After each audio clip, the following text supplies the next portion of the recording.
Well, this is the Dave's Farm dead car report. Volvo's not dead yet, but we have an American tourist here who's 17 learning how to fix cars. We found a blown off hose on the vacuum side of the intake system, which was a big diameter hose, so it was causing it not to send enough vacuum to the fuel injection thing that measures airflow, so we couldn't keep it running. And then we took it for a ride, had lots of power but kept cutting out. So now we took the fuel filter off, blowing and cleaning it and reinstalling the assembly. The high output quad 4 Olds Achieva was dead in the water last week because the young guy let someone borrow it. He never had any off-roading experience. He hit a rock, broke the aluminum oil pan. So I've ground off all the crappy area. It wasn't that bad of a break. And I've used fiberglass reinforced body filler to make the repair. So it's going to be fine, and it keeps it away from rocks. And we all know this thing's got a broke differential, not fixed yet. For a while the Lumina had a hard to replace, or I mean very hard to repair, hole punched in the transmission side cover in behind the wheel and the motor mount. So by lowering the frame, jacking up the engine, removing the motor mount, a big blob of silicone fixed that. So she's not leaking anymore and driving great. Garrett's Tempo has definitely seen better days. Still running fine. He still has hopes for it, but not much. Tranny's bad too. And the iconic redneck roller coaster, well, it's so rusty it's almost breaking in half, and it has a blown head gasket, which always happens with those 2.2s. So it runs sometimes, but not for long, because it keeps putting water on the spark plugs and fouling it up. So if anybody would love to donate a 90 to 94 Cavalier or Sunbird, but preferably Cavalier, 4-cylinder automatic to Dave's Farm, it will be the new redneck roller coaster. The only stipulation, it can't be too rusty. Message me if you got one of these old cars. It's not too bad. And the soft Chevy truck is pretty much done for. Made a video racing it with the Ford truck. As soon as we got the RPMs up, you know, with the knock-knock motor, the motor let go a few more cylinders or rods. Now it just barely runs and drives. Sounds absolutely horrible. So it's done for. It's just scrap. It's got a new tranny. That'll be about all we save on it. The Molesville hasn't been driven much lately except for the last race because it's got a bad starter motor. It's good for like 10 minutes of use. As soon as the starter motor heats up by the heat of the motor, it won't start again. Also the alternator's bad. Just don't happen to have one right now. One of just the old-fashioned General Motors everyday alternators, small size. The 90 Cutlass Supreme. Well, Pug Life didn't know how to joyride when he first came out here a couple months ago, so he took it out in the back 40 and went over the wavy ground really fast. It rammed the rad cradle into the motor and destroyed the rad. Still ran pretty good. Everything else was fine, but you couldn't put a rad in it too well. It was no space. Everything was crushed. So we sold it to a kid for like 20 bucks. Comes out here. And we tied the front end of the tractor, pulled it all back out, put a rad in it. Only problem was he wanted to race it last week on that wheat field with no coolant. Yeah, it went pretty good for 2 laps. Now it ran like a bag of crap. Has no power. Wouldn't go over 30 kilometers an hour. Kid got sick of it, drove it through a ditch, ripped the tranny out of it. Anyways, so she's done for. Scrap. The $100 Jeep only lasted half a day. I didn't check it myself, but Backyard J, the vehicle destroyer, says it has a bad fuel pump. We can probably fix that. Glam P's got a bad cooler tube to the throttle body where the coolant goes through, so that's repairable. And there's the other Astro van that I'm going to take the differential out of. The same kid that bought that stupid Cutlass bought that thing for 20 bucks after it was beaten to hell by the owner out here.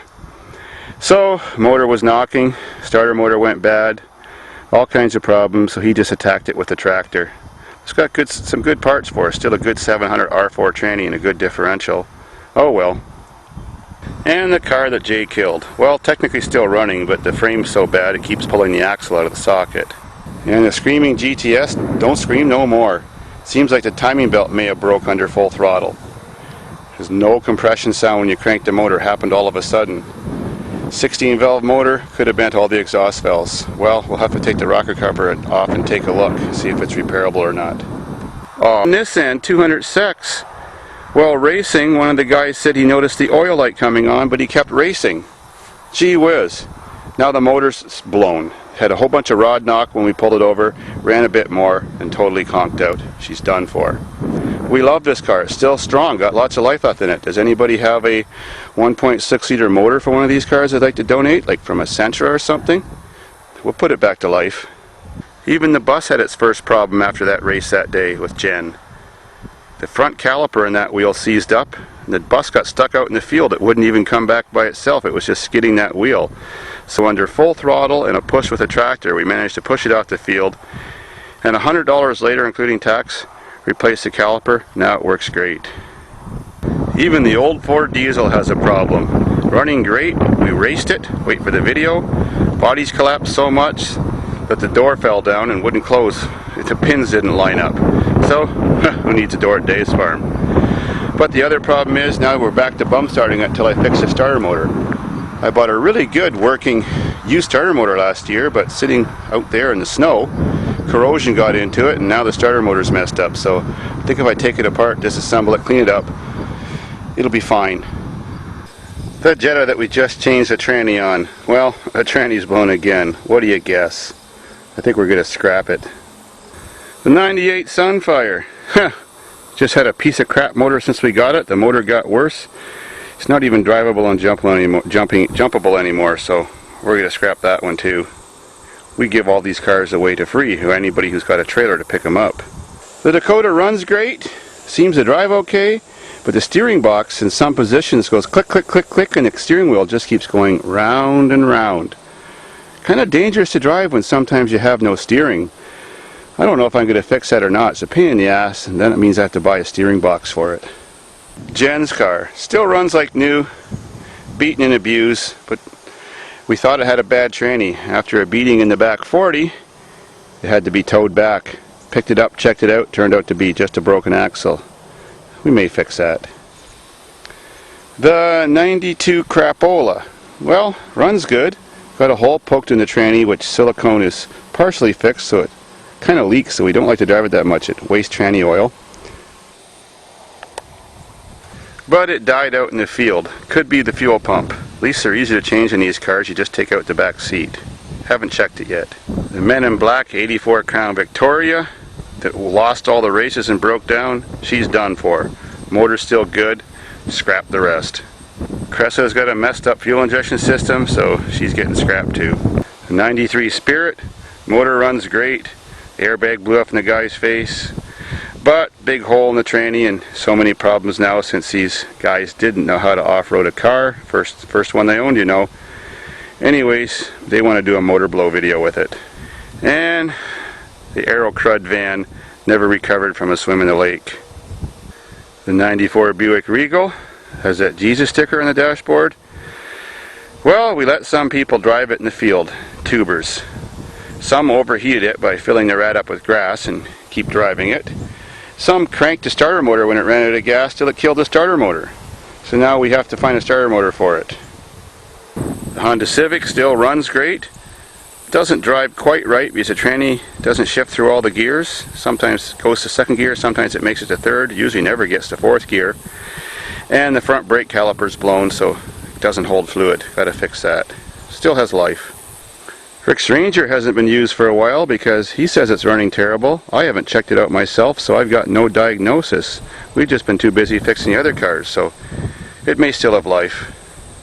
Arm has rusted off the body and there's no body in the nearby area to reattach it to, so you can drive it in reverse. You drive it in forward, the wheel gets caught under the fender well and drags. This car still runs great, but after that one super jump, it was so rotten underneath the front fenders that there was nothing attached to the shock towers, so the shock towers just bent in and the steering's too screwed up to drive, so it's scrap. The El Taramino, well, I have to see if I can get it running. It didn't start a couple weeks ago. Pops and fires.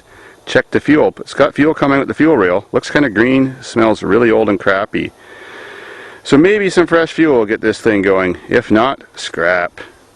The 95 VTEC Honda, running great, but rad is crushed. And needs a little work back there, including a tire. And the Camry. Starts up, runs great. As soon as you try to rev the motor, keeps dying out. Can't go past 2,000. So I think it's just a clogged fuel filter. All we do is take them off and shake them up and blow them out backwards. probably be okay. And Rick's 96Z24 high output 4-cylinder 5-speed. This would be a good car in the field, except when he got it, someone clipped the wires and stole the instrument cluster. The only problem is, although we do have the right key and everything for the car, it's got a GM security system built into it. So when you turn the tumbler, it doesn't send the signal anymore to the ignition system on the car to the computer, so the car just starts and dies. Rick thinks he knows how to make it run with some resistors. Let's find out. The motor's fine. So that's it for now. As you can see, I spend all my weekdays just fixing cars, and then the weekends we break them and make videos. What a life. But the pay is damn good. Thanks, YouTube. Oh, finally, almost I forgot. This turd, the turd bird. Sweetest running 3.8 you ever saw. Some tubers came up a couple weeks ago. They were dying to drive a vehicle. I was saving this for the fields, for ourselves, for racing and power sliding and drifting and all that stuff, being rear drive. Well, in their glory to drive, they didn't pay attention to the temperature of the gauges, clogged the rat up with grass and wheat straw, overheated the motor, blew the head gaskets and cracked the head. Now it just runs like a bag of crap. Lots of white smoke out the exhaust. She's done for. Some people just loan them your car. All they do is push on the gas and don't pay attention to nothing, and then they just take off and don't replace your car or fix it. Wonderful.